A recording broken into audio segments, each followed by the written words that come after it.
Today's podcast is brought to you by Funny Bone Broth, now available at Italy and McEwen's in the TD Center. Or you can visit them at funnybonebroth.com. In a world where it seems totally normal to listen to a podcast about the Toronto Argonauts, it's the X's and Argos podcast. Welcome to the X's and Argos podcast. My name is Ben Grant, joined again by JB, and we are less than 24 hours away from a free agent frenzy. February 11th, high noon, the doors open and free agency begins. I, for one, am excited because we have about 30 holes to fill. I am also excited for the free agent frenzy. So we'll continue to see what this new regime's plan is. I think we'll get a sense on how much money they have to spend, what they consider important, who they liked on the old team. So I'm really looking forward to the first couple of days to see who they see as an Argo, and really what they see this team as. I think we're going to learn a lot in the next couple of days. I think maybe we start by looking at guys that we're not bringing back and guys that we're still trying to bring back. So the Argos released a lot of players last week, Friday especially. There was a ton of players they let go for different reasons. You got S.J. Green is obviously signed with the XFL, and we wish them the best. But some guys they just outright released, and you kind of scratch your head and say, well, wonder why that. Clearly that's a player that we would like to have brought back. I think of guys like McEwen. This is not an offensive line that has a lot of depth to it. He's played really well for the last few seasons. I would have given him pretty much anything he wanted. And so you wonder, obviously he made arrangements with Calgary. Was that a personal preference? He wanted to get out. Was there a problem? We don't know. We don't know the story.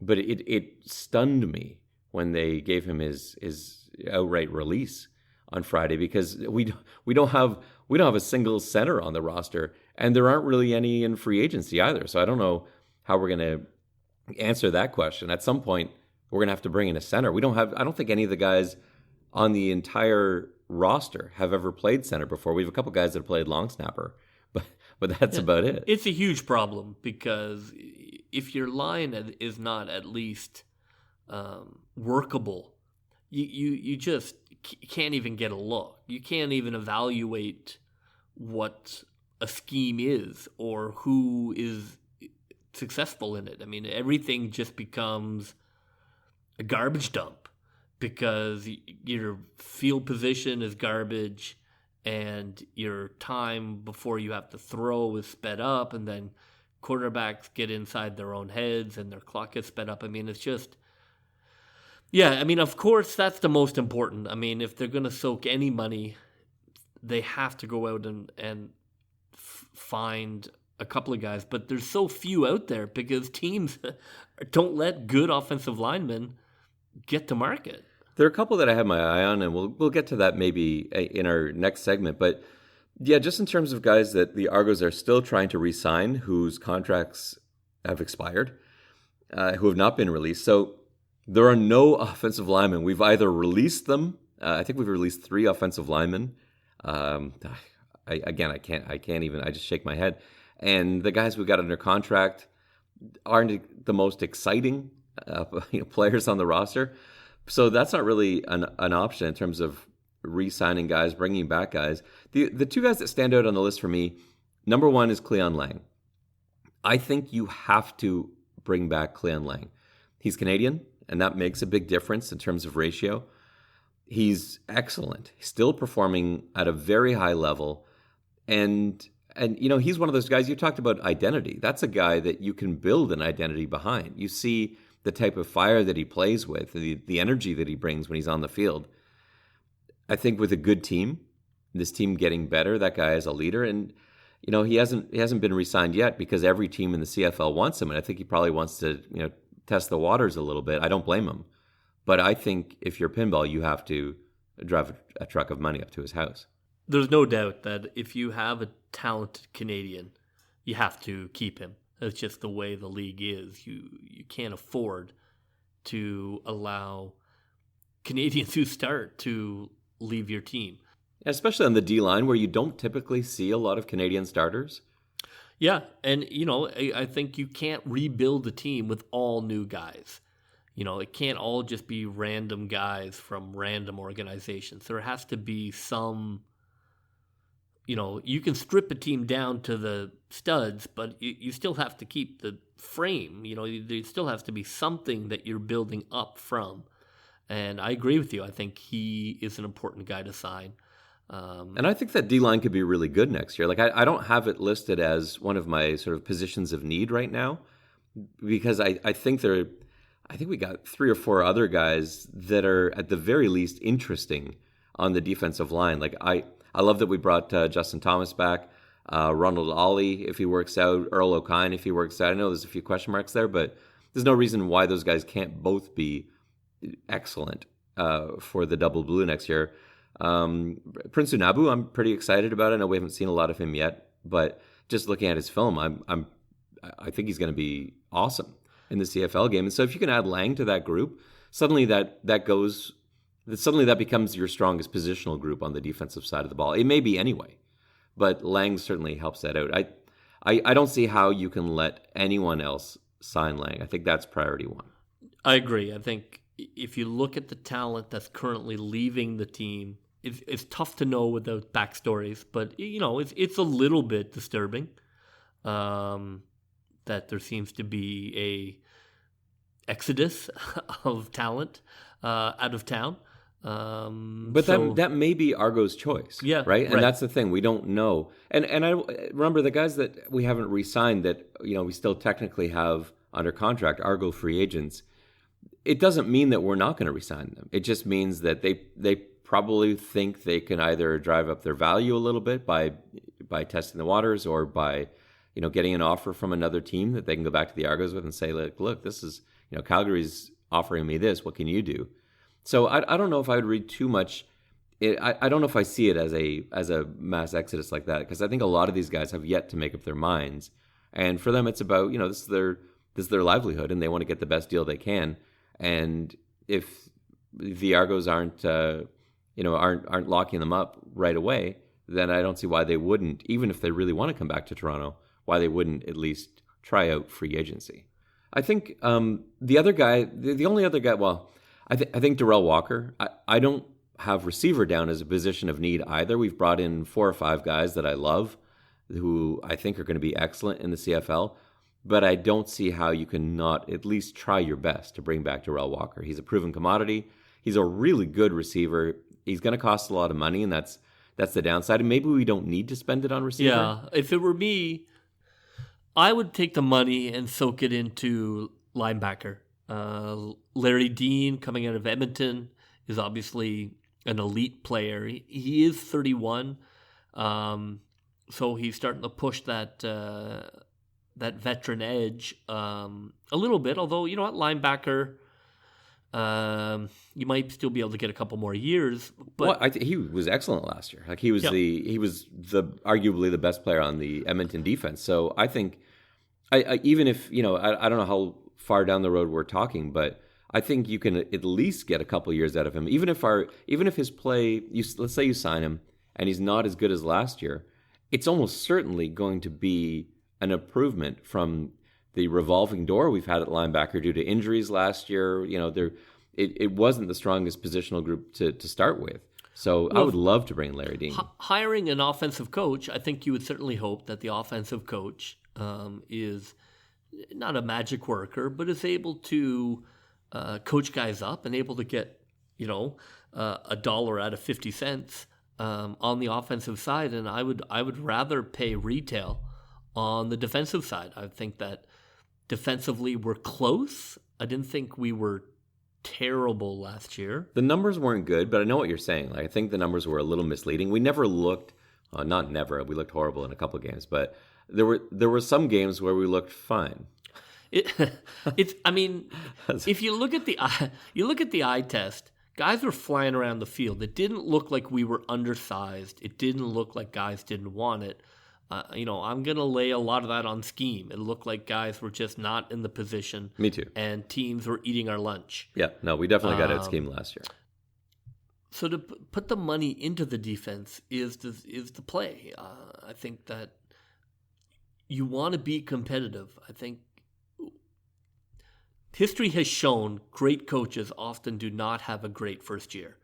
And that's because they spend basically the year figuring out who on the team is useful to them and who is not. We're going to spend a year figuring that out because so much of the team is new. And so you really don't get to evaluate a coach until year 2. I mean, unless they're just a train wreck. And I think it's a little, I don't know. I think we've seen, certainly in Toronto, we've seen some seasons where, the year starts out very poorly. That seems to happen quite a lot.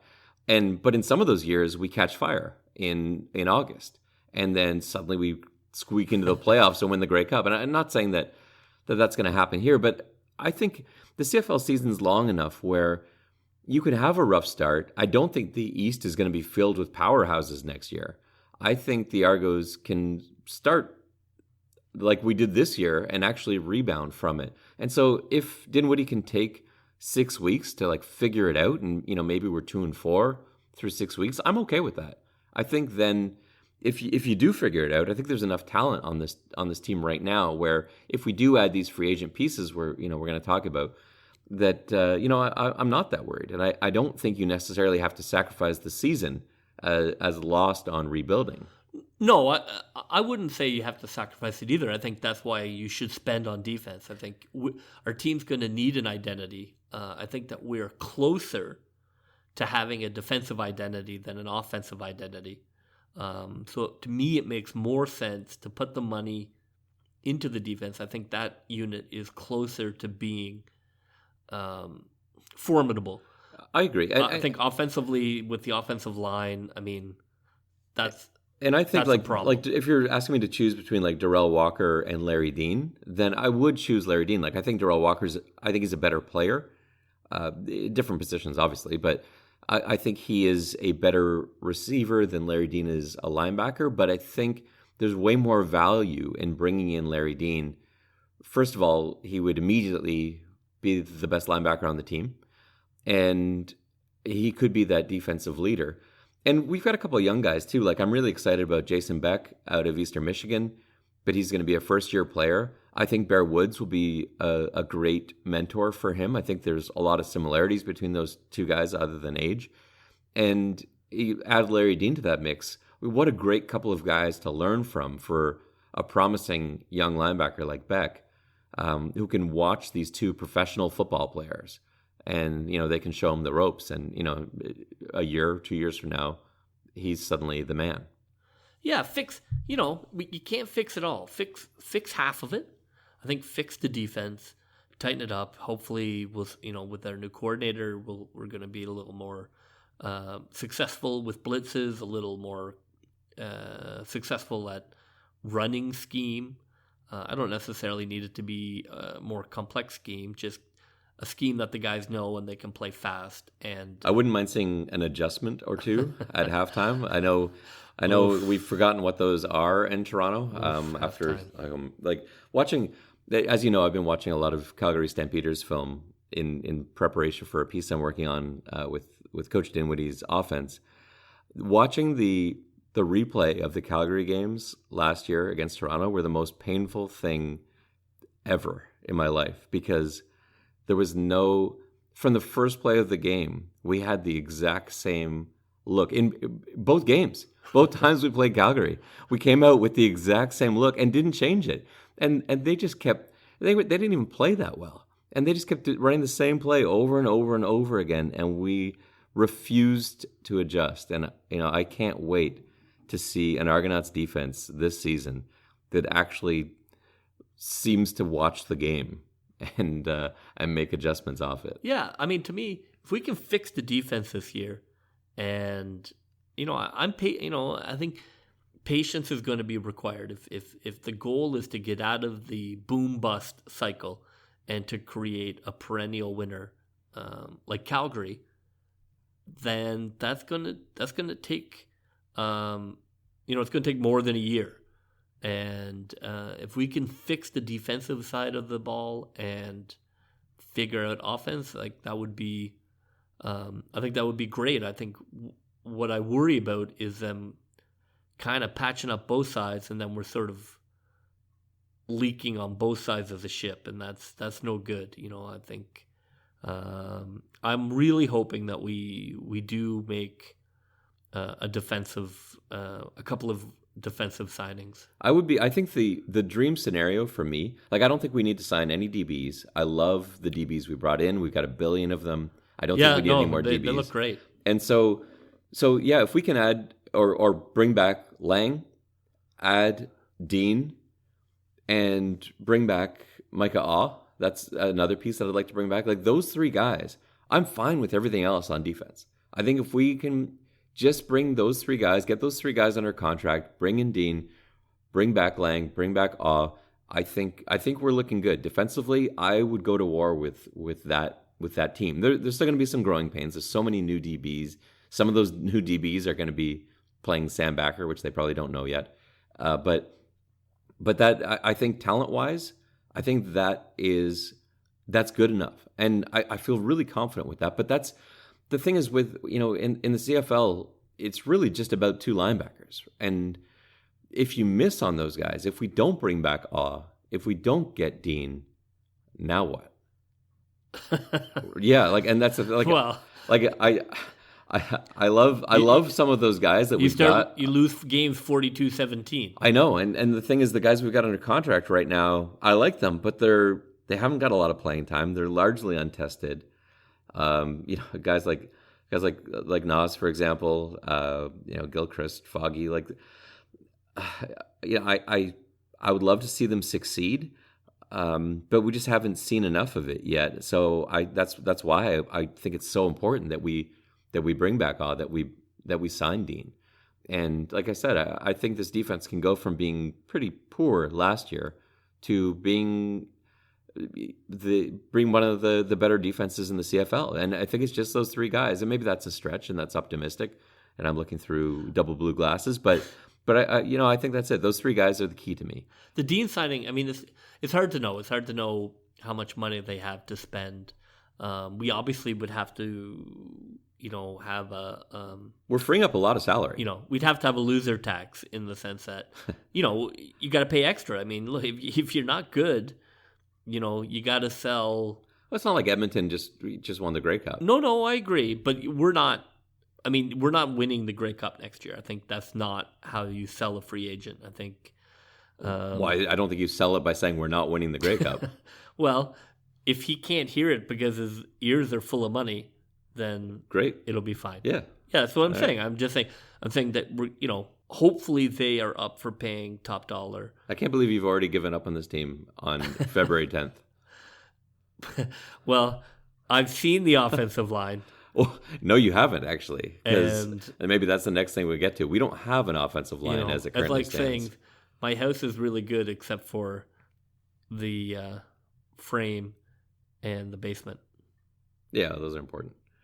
Well, yeah. So let's move on. Let's talk about the offensive side of the ball, because I think we're in agreement on the defensive side, and like we both. I don't know if you're as high on Awe as I am, but I think those. Yeah, he's fine. Those, yeah, between he and Lang and Dean, I think we're on the same page. So offensively, we've got quarterbacks. We have our quarterbacks, and I'm okay. I feel okay with that. I think that they have covered up effectively, pretending like those were the 2 quarterbacks they always wanted, and not that they really thought they were getting the other kid. I've watched Arbuckle a lot, as I said. I've watched every snap of his. I'm much happier with Nichols. I was even happier with Bethel Thompson than Arbuckle. I think Arbuckle's fine, but I think he's just a guy.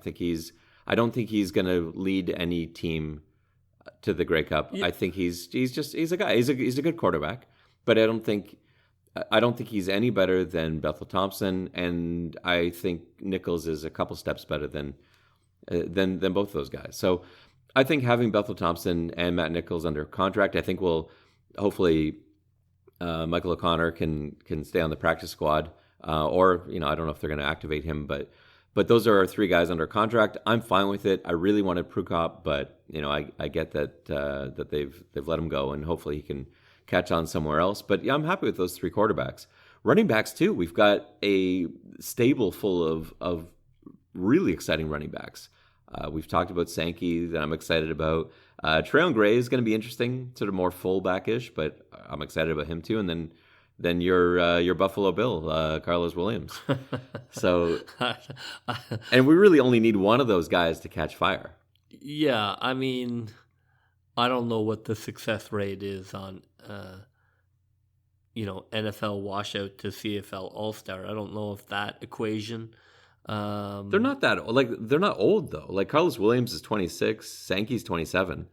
And they're both good. We know, like, if Carlos Williams, I'm aware of your long-standing irrational support of Sankey. Yeah, Sankey's the best. But no, I haven't seen him play in 7 years, mind you. And I don't know what he's been up to. But no, I am excited about him, and I think.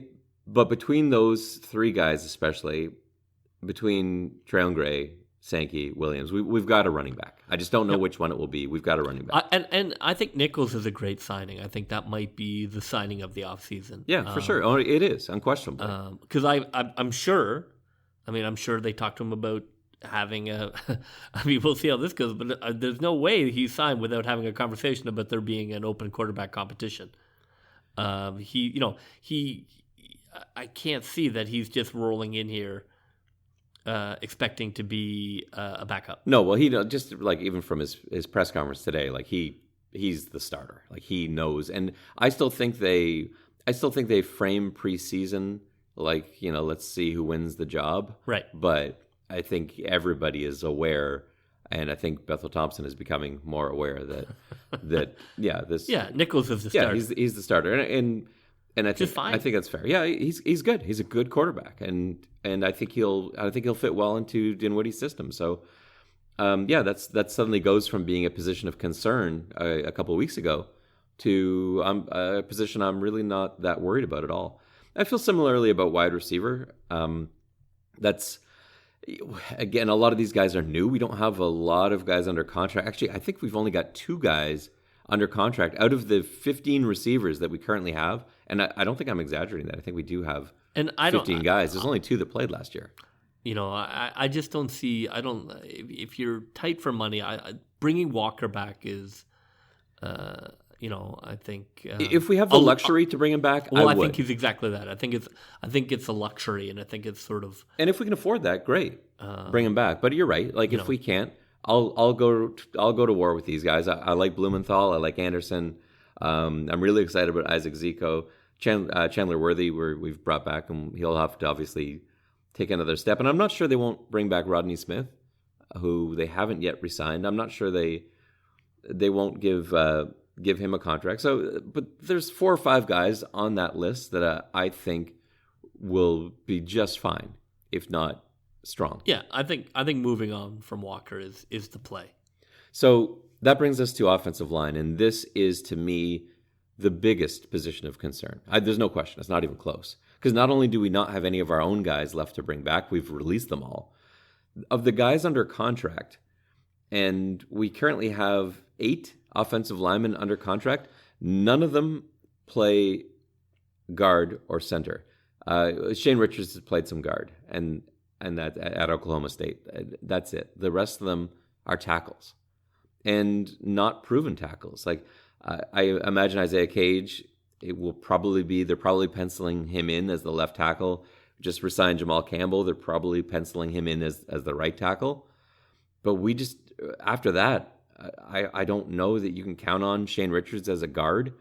We don't have any centers to speak of, and there aren't any available in free agency.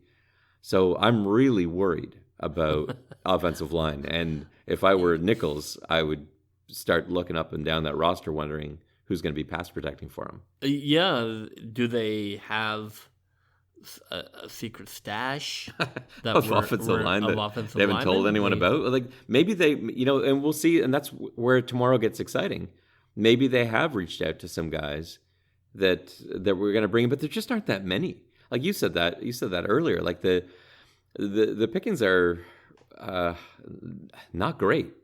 A couple guys I highlighted, like I would be, and these aren't names that are going to necessarily make the front page of the newspaper, but I'd be, for me, Derek Dennis, Calgary, is the first guy I would talk to. He's a guard, and all right, well, he's a tackle who can play guard. He's I think he only played tackle last year, but he's played a few years of guard. He can play tackle if he needs to. If Campbell isn't pulling his weight, if Cage has more injury issues, then Derek Dennis is an outstanding tackle. But he can also play guard, and so a guy like that can play both positions very well, I think has to be close to the top of your priority list. So Derek Dennis is one guy I'd love to bring in.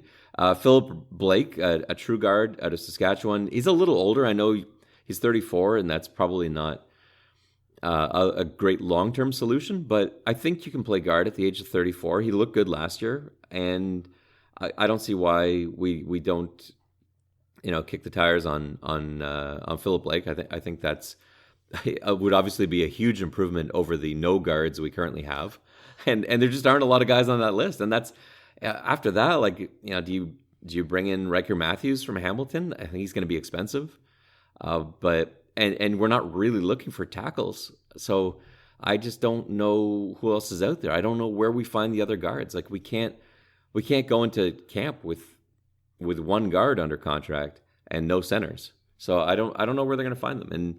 And maybe it's through the draft. Maybe it's I mean, I don't know. It is going to be a pretty pretty clear sort of litmus test for their ability to scout and problem solve. Right, this is the primary problem on the team. You have a team that does not have an offensive line. How do you solve that? We have 8 mediocre tackles. Right. It's a problem. I mean, you have to, maybe they feel strongly about the draft, or they feel strongly about their ability to coach up who they pick in the draft. If you can, if you go center number 1, if you got your eye on a center, or you feel you can coach them up. It's such a hard position to play. Like as a rookie though, like can you bring in? I can't imagine. I think that's really, it's of all the positions, offensive line is the one that is so coach dependent. There's a reason why certain offensive lines are good all the time.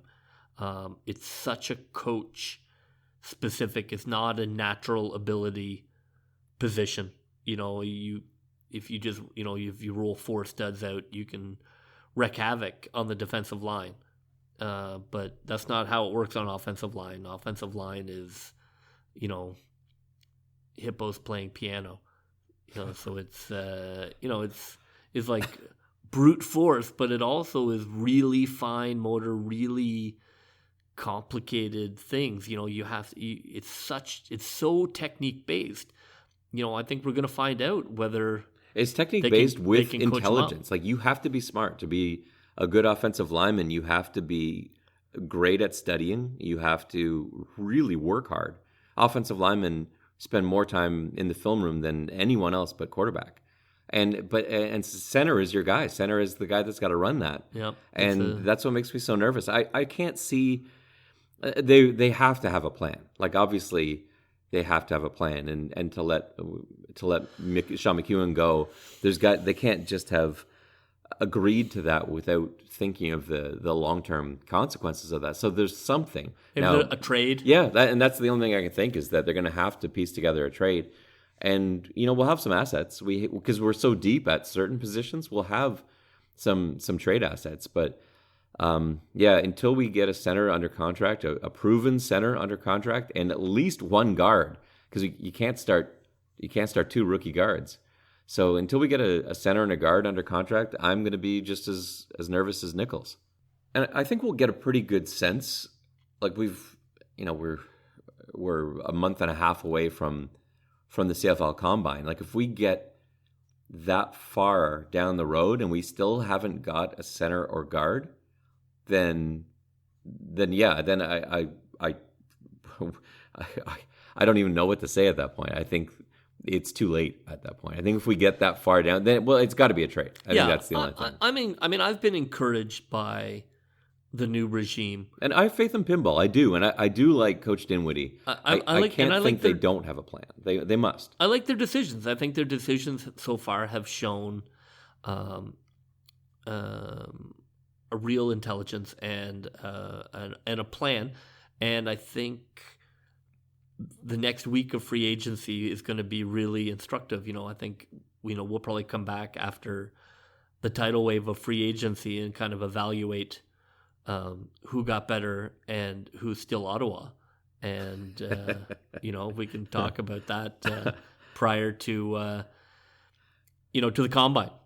Yeah, no, and as things happen, like I think next week when we sit down, this is probably going to be a very different looking team than it is now. Hopefully there've been some moves, but certainly the league will have moved a lot in the next week, and so next week we'll sit down and reflect on that. And I think here's a future thought too: is I do wonder what the XFL and the CFL's relationship is going to be. The timelines are interesting because they really don't cross over at all. You've essentially got all three football leagues that don't step on each other's toes, but that doesn't necessarily mean that there's going to be this sort of symbiotic relationship either. No, the money's not great in the XFL right now for stars, but I do wonder what the draw will be. I mean, certainly they had a pretty hot opening weekend. People like the product. I do wonder I can't see what the draw might be for middle class guys. I mean, we'll see. We'll look at free agency. I wonder how many free agents. I mean, you look at Green. I know he wanted to be closer to home. I think it's being closer to home for well, we'll see. We'll see free agency if more than one is lost to the XFL. You're not going to see a guy like Darrell Walker sign in the XFL, I wouldn't think. I just can't see anyone that's going to get paid well in the CFL, I don't think is going to leave for the XFL, especially with the uncertainty of not even knowing how long it's going to be around, like we saw what happened last time. So I don't think that's a concern yet. Not that it won't be down the road. I always get nervous anytime there's a new league introduced. And as much as I like watching football, I am very protective of the CFL, and I don't like to see anything that might jeopardize it or threaten it in any way. And so, I've got my guard up a little bit, but so far, just even in just terms of where their season happens in the calendar year, they don't seem to want to take on the CFL, which they shouldn't. And I'm happy with that. So we'll see. We'll get it. And again, like you said, this week will be a pretty good test of that. All right, well, that'll just about do it for us today. I want to thank you again for listening. Please don't forget to subscribe to our podcast, and don't forget to check out our website as well, xsandargos.com, for all the latest. For JB, I'm Ben Grant. Until next time, see ya.